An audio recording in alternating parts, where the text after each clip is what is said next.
Welcome, everybody. Friday Night Magic. Here we are, Muscles and Magic, the Gathering Live. I am Bobby Maximus. I am the Muscles. I say that all the time. These cards, Magic the Gathering, something's been a massive. I can't even speak tonight. I got to tell you, I am really excited. But something that has been a massive passion of mine for 31 years. I started in 1994. I started in Unlimited. And yeah, over the years, the collection has been a huge point of pride in my life. It's Magic the Gathering, something that's helped me deal with stress, the hardships of life, things like that. And it's something I truly just love. So, welcome. I'm honored and privileged to have you spend a bit of time with me. And we are going to do some really exciting deck tech tonight. Because this, I got to tell you, I think this is going to end up being my very first CEDH deck, and I would love your thoughts on it. My intention wasn't to make it CEDH worthy. It is, and there's a couple of things, right? There's some Rule Zero talk that we gotta have. But this is going to be the closest thing that I have to a true CEDH deck. It didn't intend that way. A lot of times when I build decks, I try to build them to like a high level 4 in mind. But the way that you build Winota, it almost forces you into the CEDH meta. So I want to talk about that a little bit. I want to add some cards to the deck. I want to work on my Enchantress deck, which I'm really excited about. It adds a new type of deck to my repertoire, if you will. This is my 63rd deck. My Enchantress deck will be my 64th deck. And yeah, I am pumped, I am excited, and I am ready to rock and roll. So welcome. Please get in the comments, say hi, smash that like button, and engage, because this makes it really fun. Bloated Cadaver, howdy, how are you?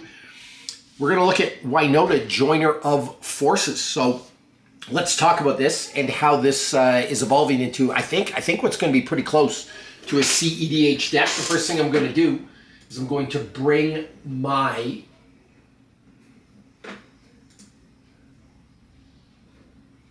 deck list up on Moxfield. Sorry I got lost for a minute, but I do have the deck list right now. I have 55 cards. There's 2 lands, so I got 53 cards, and I got to build it. I've got 36 creatures right now. So I'll tell you how this evolved and how it was built.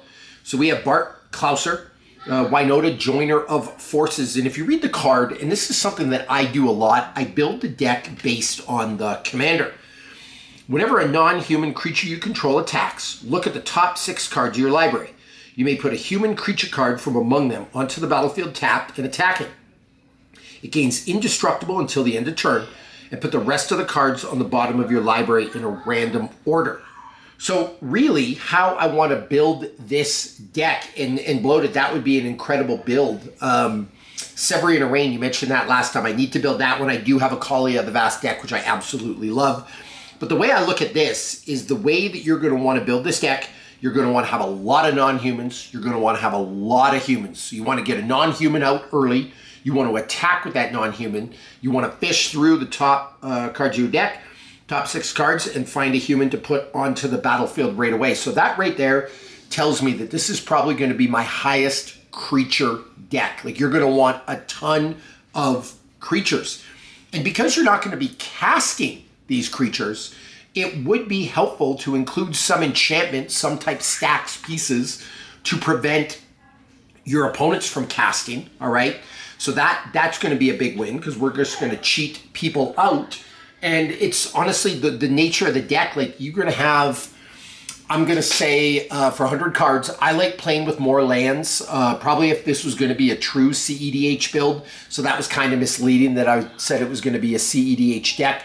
You'd play with less lands and probably more of the Mox Diamond type cards, right? I'm not going to do that because I kind of try to build high-level bracket 4s. But, you know, I would say if this was a CEDH deck, people are probably playing with 28 to 30 lands, okay? I'm going to play with about 35 lands. That's a minimum I will use in a deck. I like more lands, especially at a 4-game table. And if everyone's, if you have people in your pod that are not playing the CEDH meta, you probably don't want to play it. I've seen that happen before, where someone has people automatically assume that a bracket 5 or a CEDH deck is better. Sometimes when you play like with a lower powered pod, they stomp you because you don't have the answers to what they're doing. Like CEDH is a very specific game. I almost put it somewhere completely different on the bracket system because I almost look at it as a different game. So that's how I'm going to build Winota. We got some enchantments. We have each player can't cast more than one non-creature spell each turn. And that's fine because that's going to hurt the rest of the table. It's not going to hurt me because Winota's just going to cheat these creatures out. The Thorn of Amethyst. Non-creature spells cost one more to cast. We're not going to have a lot of non-creature spells, so we're going to be just fine. A Smothering Tithe, because it's just a really, really good card and some great mana ramp. We're going to have High Noon. Each player can't cast more than one spell each turn. A way to shut down the rest of the table will I cheat out creatures with Winota. Boros Signet, Arcane Signet, Talisman of Conviction for some mana ramp. I'm big on mana ramp. A Vexing Bauble. Whenever a player casts a spell, if no mana was spent to cast it, counter that spell. Great stacks piece, and it interacts nicely with Winota because I'm not casting spells here. So this is not going to hurt me. It's going to hurt the rest of the table. We have a Lightning Greaves and a Swiftfoot Boots to protect Winota. Both work well. A Skull Clamp for some card draw and a low casting cost artifact. We have more mana ramp. We have a Soul Ring. Now, this is where things get a little tricky for my Rule 0. I do have a Jeweled Lotus and a Mana Crypt in here. I do play with banned cards in my pod, so this isn't a true CEDH deck based solely on that. But here's the deal. I fully believe these will be unbanned within a year. I think the next unbanning thing from Wizards is going to be the Mana Crypt and the Jeweled Lotus. So we will see if I'm right or wrong, but for now I'm going to put them in my deck. If I was going to take these out, I would probably do like a Grim Monolith and a Mox Diamond, okay? TML 1999. Hi Bobby, I'm a huge Magic fan. Earlier today I played Krenko. I did an infinite combo with Skirt Prospector and Thornbright Staff. I won with Goblin Bombardment. That makes me happy. I love goblins. Krenko was actually one of the very first commander decks that I built, and I absolutely love it. I did it simultaneously with Lathril. I did Elves and Goblins. I can't remember right now which one I finished first, but those were essentially my first two. So absolutely love hearing that. We have a couple of instants and sorceries. We have Path to Exile, Shadow Skull Smashing. I have a couple of lands, a Battlefield Forge, and a Command Tower. And the rest of them are going to be all creatures. So I'm going to take these away, and let's take a look, all right? We have a bunch of humans. We have Delny, Streetwise Lookout, great card. Myral, Shield of Argive. Talia, Heretic Cather. The Spectacular Spider-Man, and that one's on the border. I might take that out. Seasoned Pyronancer, Tax Collector, we might take that out, Lightning Army of One, the Ranger Captain of Eos, the Dranith Magistrate, the Aethersworn Canoist. Each player who's cast a non-artifact spell this turn can't cast additional non-artifact spells, so I'm really leaning heavy into that. The rest of the table cannot cast spells. Alexios, Demos of Cosmos, Boromir, Warden of the Tower, Combat Celebrant, Benevolent Bodyguard, Zealous Conscripts makes an insane unlimited combo with Krenko. Witch Enchanter, Lauren of the Third Path. Then I have my non-human creatures. We have All-Seed of Life's Bounty. We have a Gold Mirror. We have a Ginger Brute. We have a Kiki Jiki Mirror Breaker. We have a Mother of Runes. It's kind of a human, but it's not a human on the card. It's a cleric. We have a Solitude. We have a Zidane Tribal. A Deep Gnome Terramancer. A Dockside Extortionist. We have a Phoenix Chick. We have an Ornithopter. We have a Rograk. We have an Aven Interrupter. We have a Phyrexian Revoker. We have an Aurelia the War Leader. It's just a big win con. I suppose if this was true CEDH, I wouldn't have that, but in this meta, it's going to work just fine. Ophelia, Exuberant Shepherd, a Legion Warboss, a Hope of Girapur, and a Drumble Bellower. All right, so really just a good array of human and non-human creatures.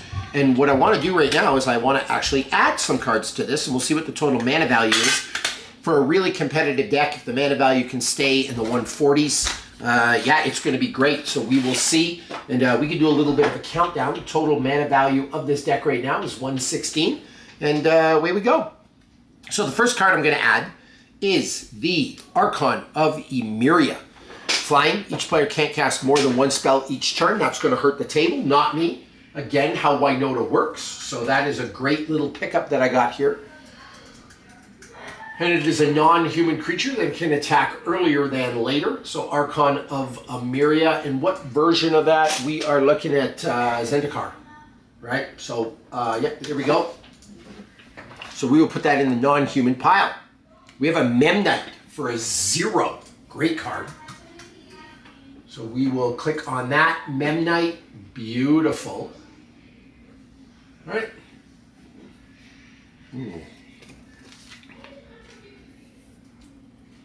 There we go. So that is a 0.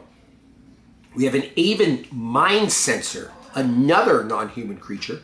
And by the end, I kind of want to make the non-humans and the humans roughly equivalent. So I might have to mess around a little bit here. But let's just add these first.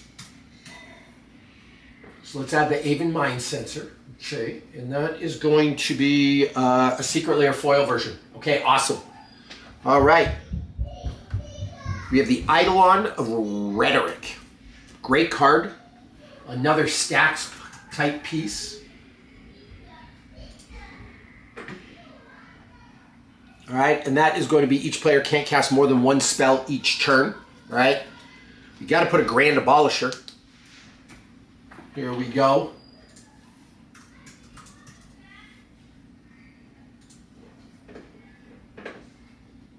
And that is, what version of that? CMM. All right, I got to change the version in my Mox field.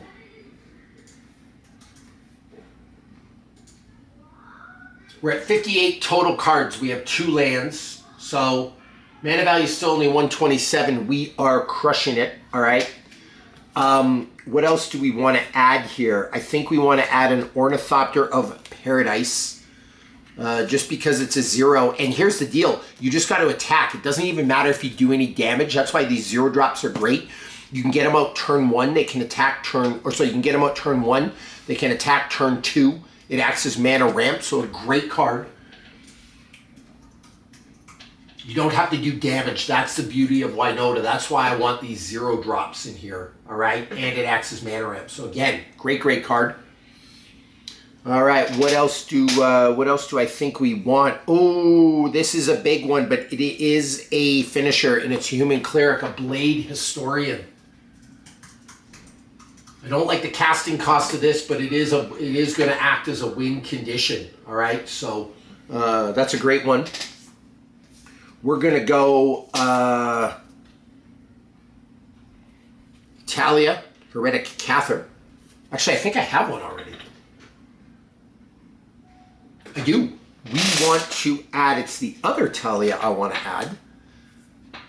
Guardian of Thraben, which is going to be Mina Harker. Okay.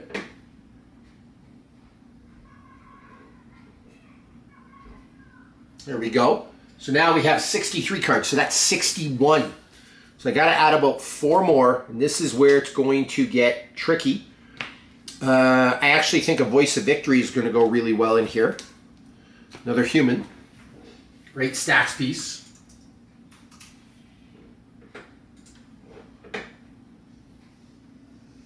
Okay. So let's see. We have 64 cards. Let's see how many humans we have. 1, 2, 3, 4, 5, 6, 7, 8, 9, 10, 11, 12, 13, 14, 15, 16, 17, 18, 19. So we have 19 humans. And we have 1, 2, 3, 4, 5, 6, 7, 8, 9, 10, 11, 12, 13, 14, 15, 16, 17, 18, 19, 20, 21, 22, 23, 24 non-humans. Okay, so I've got to add humans. I was getting a little worried that I wasn't going to have enough non-humans, but I have more than enough. So let's go Cather Commando.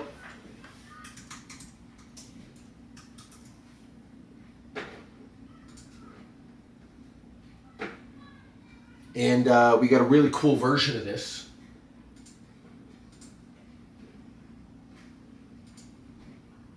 All right, so now we are at 63 cards. So it looks like I can add 2 more. We don't need the Talia Heretic Cather because we already established that I have that. And I might actually put that in my humans, back in my humans deck. I had taken it out. I need a couple of humans here. And I guess my options are Giver of Runes, Sanctum Prelate, Professional Basebreaker, and Angrath's Marauders. I think Sanctum Prelate's got to go in. As Sanctum Prelate enters the battlefield, choose a number. Non-creature spells with converted mana cost equal to the chosen number can't be cast. That is great. That just shuts down people for counter spells. I'd probably pick 2 for that. So let's go Sanctum Prelate. Oh, this deck is going to be killer.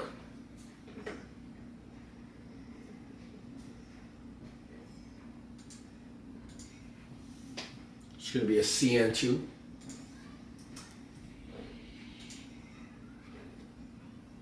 Total mana value is 142. And I can really add one more card, right? So this is going to be great. So this is going to get tough here. Because I've got enough of these creatures here. I've got 47 creatures. 1, 2, 3, 4, 5, 6, 7, 8, 9, 10, 11, 12, 13, 14, 15, 16, 17, 18, 19, 20, 21, 22, 23, 24. Tell me what you mean by that. Bloated, ignorant, as in mean. It's going to be really mean. 1, 2, 3, 4, 5, 6, 7, 8, 9, 10, 11, 12, 13, 14, 15, 16, 17, 18, 19, 20, 21. So I do need more humans. Okay. I've got these right now. Spider-Man and Tax Collector, but that might change a little bit. I think we need a Giver of Runes. That is a better card than the Spider-Man. So let's go there.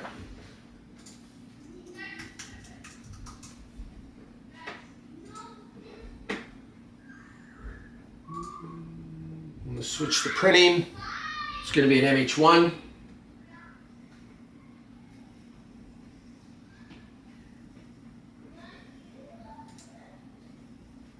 Okay, so there's our cards. Now, the question is, the total mana value of this deck right now is 143. It's insanely low. Mean, good, bloated. You are right. So the mana value is 142. I can afford to go up a bit. I have enough of all the non-human creatures, so I really just have to have more humans. Right? I'm going to end up with like a perfect mix here. 48 creatures, I think 24 of each, right? 13, 14, 15, 16, 17, 18, 19, 20, 21, 22. Yeah, 23, 24. Okay, perfect. So here is the question that I have. We've got this all set up. This deck is absolutely bonkers. I'm going to have to add some lands, but basically they're going to be... maybe I'll put one of the Surveil lands, but it's going to be a lot of mountains and a lot of plains, a lot of basics. We just got to figure out how to ramp up quick. The question is... We got a Tax Collector. This is when Tax Collector enters the battlefield, choose 1. Tax or Arrest. All right. And then we have Spectacular Spider-Man. But I do have a card that prevents activated abilities in here. So we also have the Professional Facebreaker. Whenever 1 or more creatures you control deal combat damage to a player, create a treasure token. Sacrifice a treasure, exile the top card of your library. That's a great card. That has to go in. The question is what one to take out, and I think we're going to take out the Tax Collector. I just don't think it does enough in this deck. It's a really cool card, but the Professional Facebreaker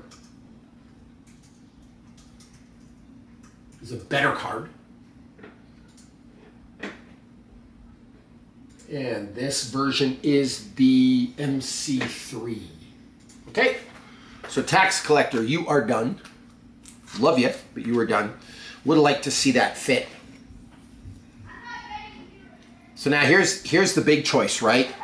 Do we go Spectacular Spider-Man or Angrath's Marauders? Angrath's Marauders is a great card. If a source you control would deal damage to a permanent or player, it deals double that damage to that permanent or player instead. It's got a massive casting cost, but this can be a game winner. Can be massive. Now the total casting cost of the deck right now, it's 144. It's going to go up 6 to about 150, which is not low. But man, that's a really, really good deck, right? Maybe I could get rid of a Smothering Tithe, but I like it and it's good, especially for like one of these longer games. I could get rid of Aurelia, but it is kind of a really nice win con here, right? Just for later game stuff, all right? And I'm going to have no problem getting stuff on the field.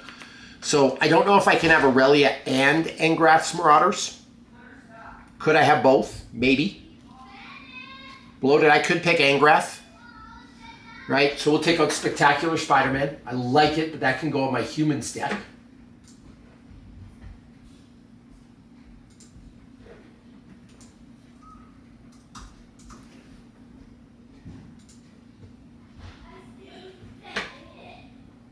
Couple win cons here.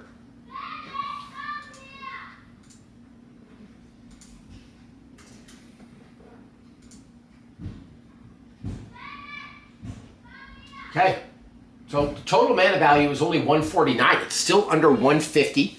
I think this is now a better deck. That frees up Spider-Man for my other deck. And there we go. Professional Facebreaker, Engrath's Marauders. This is a great deck right now. All I got to do is add the lands and we are good to go. What a beautiful deck. Like I said, we're going to have 35 lands. The total mana value is going to be 149. So this deck is going to move really, really fast. Like I don't have a lot of high casting cost stuff. I suppose I could put in a Goblin Rabble Master. That would be great. I could take it out of my Bridgewater Cartel deck. That might be the one change I make, but I don't even know if I need to. Could take out Aurelia for it, you know. But I kind of like Aurelia, and it's a great card, and it increases the value of the deck. This deck's worth $874 right now, which is incredible. I actually like high-value decks. I collect, so I like when my decks are worth more, so honestly, like I feel like a Goblin Rabble Master might be a little better than Aurelia, but Aurelia's worth $20 and I want to feature it. So, all right, can I do a quick explanation of mana value? Absolutely, Determined Dev. Happy to. Okay, so the mana value of this card is 4. All right, 2 colorless, 1 red, 1 white. The mana value of the Giver of Runes, casting cost of 1, so the mana value is 1. The mana value here is 3, a colorless, and then 2 plains. The mana value here is a 1 and a white. Mana value for a Delny, kind of hard to see. 2 colorless, 1 white. So the total mana value of these 1, 2, 3, 4, 5 cards is 3 plus 2, which is 5. 3, which makes 8, 9, 13. So for these 1, 2, 3, 4, 5 cards, the total mana value is 13. So basically what you do is you add up all the mana symbols in the deck. That, like, for the casting cost, not like on the face of the card, right? Like an activated ability doesn't count. But the casting cost, and that becomes your total mana value. So cards like Ornithopter or Rograk are great because they're zeros. Do you know what I mean? Now, Aurelia has a massive casting cost, so really adds to the mana value. If you look at lands don't cost mana. They don't have, like, they have a mana symbol on them, but they don't cost mana. So these count as 0. So any lands that I add to this deck, they're going to be a 0 when it comes to the total mana value of the deck. All right, so the total mana value of this deck is sub 150. And that means that the deck is going to move really, really, really fast.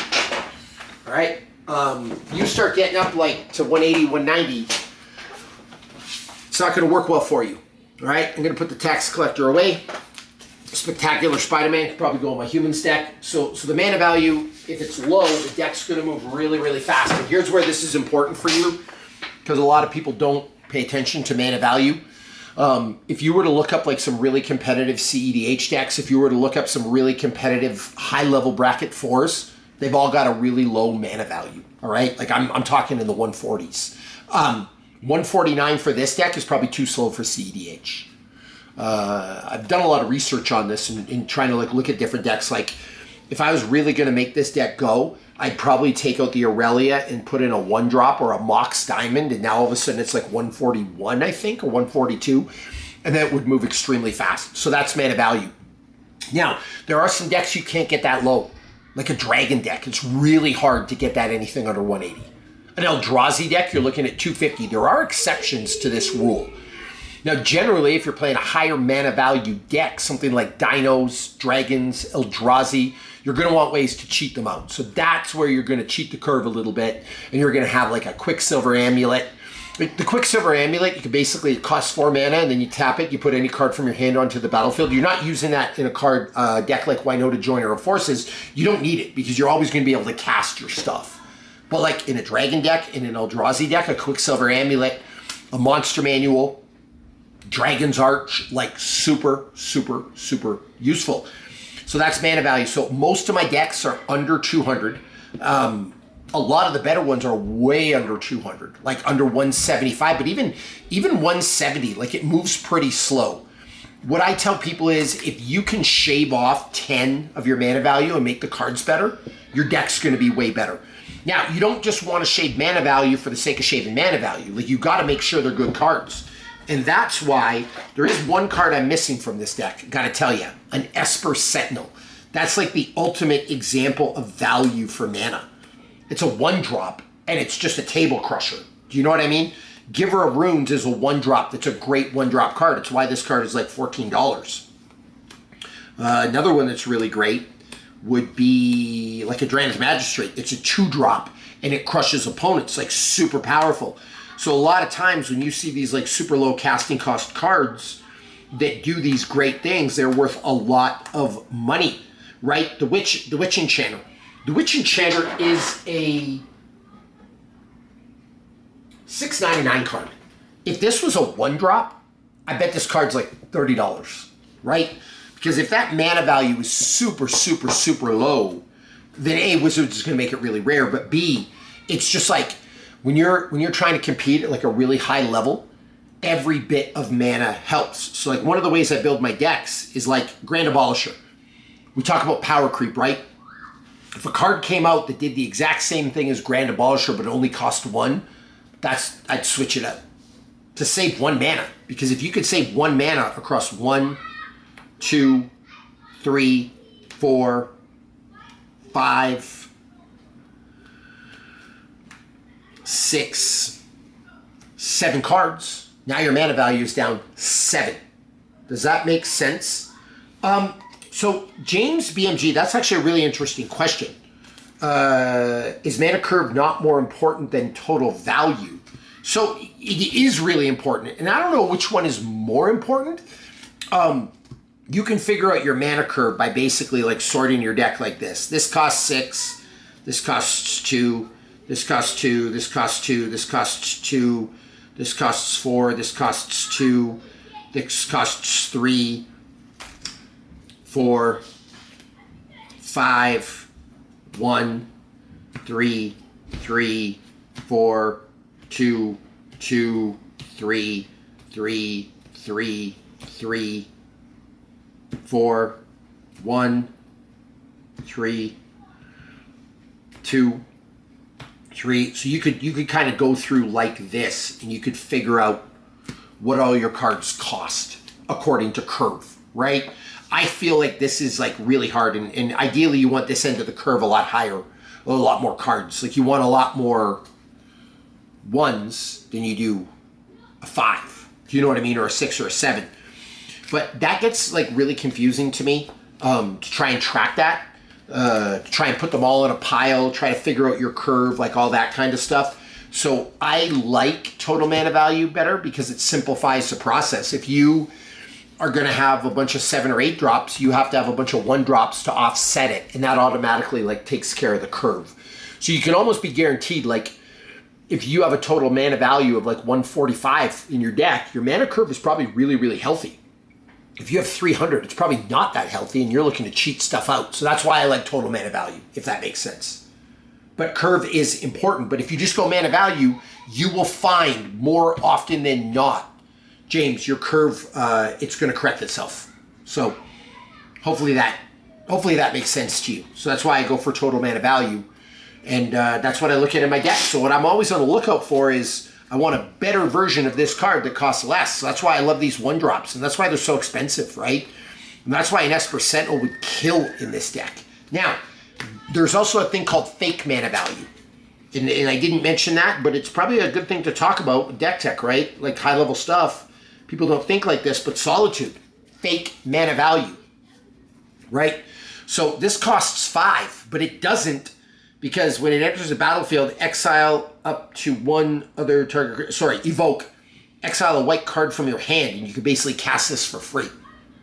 So it's 5, but like if you want to exile a white card from your hand, it's free. It's like Force of Will is a free spell. Like I've never seen anyone, actually that's not true. I saw someone in the late game pay because they had limited mana, but no one's paying 5 for a Force of Will. It's a free spell. So in a way, total mana value of this deck, it's 149, but it's actually going to play like a 144 because this is a 0. And the other cards that do that are Excalibur, Blasphemous Edict, like no one's ever paying the total price for that. Blasphemous Act, no one's paying the full price for that. So you can really like knock the cost down. So there's actually a place on Moxfield here, like if I go to Solitude, I can change the mana cost. So it's really cool because you could change the mana cost to go to 0 on Solitude if you wanted to really see how your deck would play, because this probably plays as a 0. People don't think of it like that, but I still use total mana value, but it does help me. Like if I have a deck that's like at 190 and I'm struggling, and it's like the Blasphemous Act. Actually, I have the perfect example of that. Might as well talk real here. So I'm going to pull up my Pantlaza deck. It's called the Land Before Time. All right, I have a Blasphemous Act. Okay, so Blasphemous Act, the spell costs 1 less to cast for each creature on the battlefield. The total mana value is 9 of that card. But you're never going to pay 9. Like if you bring this out, you're probably only going to pay 1 or 2. So that's like, there's like a good 8 there that are fake mana value. Now the next one that would be like that would be, and I think I've got another card in here. Let me see. Not the Bone Horde Dracosaur, not the Earthshaker Dremon, not the Itali. Oh, Gulta Primal Hunger. It costs 12, but it costs X less to cast, where X is the total power of creatures you control. So a lot of times I've seen Gulta come out for 2. So there's a good, like, if I take 10 away from Gulta instead of 12, and 8 away from Blasphemous Act instead of 9, there's a good 18 in mana value that's like, I'm never paying. So the total mana value of my deck is 196. That means it's probably going to play like a 178. So that's why like 196 to me seems really high. But for a Dino deck, because 2 of those cards I'm probably never going to pay the full cost for. Here's where you got to be careful with that though, where I've been burned. If Gulta's in your opening hand, it's a dead card for a while. Like you got to hope that you get Gulta later on. And the percentages say you will. Like, we can actually, like, look at the probability of that. Like, you've got, okay, so you get 99 cards. You're going to draw 7, right? 2, 3, 4, 5, 6, 7. And we'll say you play 3 turns through. 1, 2, 3, 4, 5. We'll actually say 5 turns through. So now you got 1, 2, 3, 4, 5, 6, 7, 8, 9, 10, 11, 12. So what are the chances you have a Gulta in that first 12 cards, right? So if we go 12,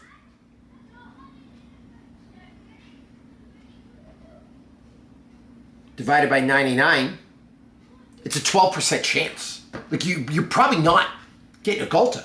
So you're kind of safe, but if you do, you just got to be aware. If you do get it in your opening hand, it's kind of a dead card. So that's the other reason why I don't change my mana values on Moxfield, because I try to account for that, if you will. And because some of the other casting costs are high, I try to put lower casting cost cards. Like what I'm not going to do, and the rule I have in my head is I want my mana value to be under 200. But what I'm not going to do is put like a 230 and be like, oh, well, there's like 30 floating mana around in here that I can get rid of. No, I still want to be under 200. And if it plays like a 176, great. And if the off chance I do have the Blasphemous Act and the Gulta in my hand, at least it still plays like something that's sub 200 that's better. So that's my Winota deck. I think it's pretty cool. The next thing I'm going to build is a, I'm actually going to look up Goblin Bombardment right now because I want to see what the mana value of that is. Or no, the Goblin Rabble Master, sorry. Total mana value is only 3. Other Goblin creatures you control attack each turn. If able, at the beginning of combat on your turn, put a 1/1 red Goblin creature token with haste onto the battlefield. Ooh, that could really help. Whenever it attacks, yeah, you know, that's really good for that 1/1 Goblin creature with haste to try and cheat stuff out for Winota. That could be a pick. Like, there's a world where the Goblin Rabble Master is better than the Aurelia. Struggling. It's only a $1 card, but then again, the collectability of the deck goes away. And this deck's worth like $8.75. I don't want to like lessen it. I'm actually trying to make all my decks worth $1,000. Final question that I'll address tonight. I was going to do an Enchantress deck, but I will do that later for another live. It will be a great topic to kind of pull from my decks. But the other thing with this Winota Joiner of Forces, by the way, I hope you're enjoying this. If you are, smash that like button. Love going Friday Night Live. This is my 3rd live this week, so really, really pumped about that. People will ask, like, why not a Grim Monolith? Why not a Mox Diamond? Do you know what I mean? Now, I do want to be clear. Let's just actually look this up. Let's see how many Mox Diamonds I own. I have a massive collection, right? Mox Diamond. I only have 2 of them. How many Grim Monoliths do I have?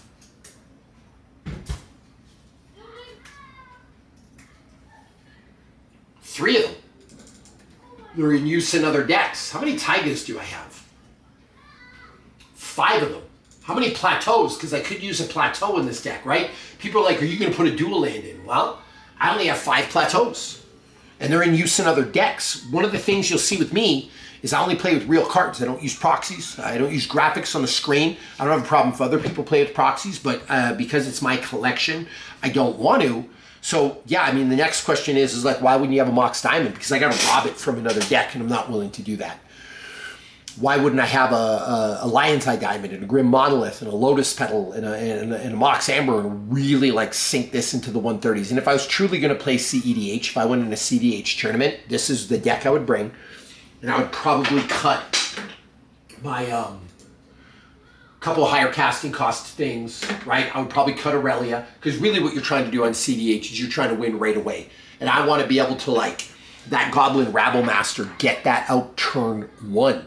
So, like, ideally in my hand, I've got, like, a Grim Monolith, a Mox Diamond, a Lotus Petal, a Goblin Rabble Master, and, like, a Soul Ring. And I'm just like, and then I attack Goblin Rabble Master, and I'm just, like, through my deck and getting all the cards and I run over the table.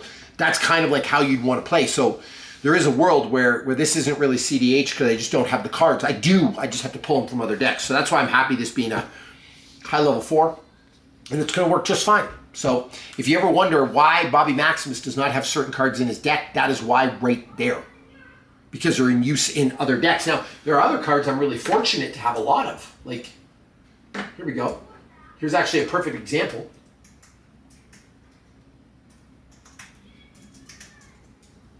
Yawgmoth's Will. I have 9 of them. That's insane. But if I look at my total decks, I have 1, 2, 3, 4, 5, 6, 7, 8, 9, 10, 11, 12, 13, 14, 15, 16, 17, 18, 19, 20, 21, 22, 23, 24, 25, 26, 27, 28, 29, 30, 31, 32, 33 decks with black. I don't have 33 Yawgmoth Wills. Now, out of 33 decks with black, how many Demonic Tutors do I have?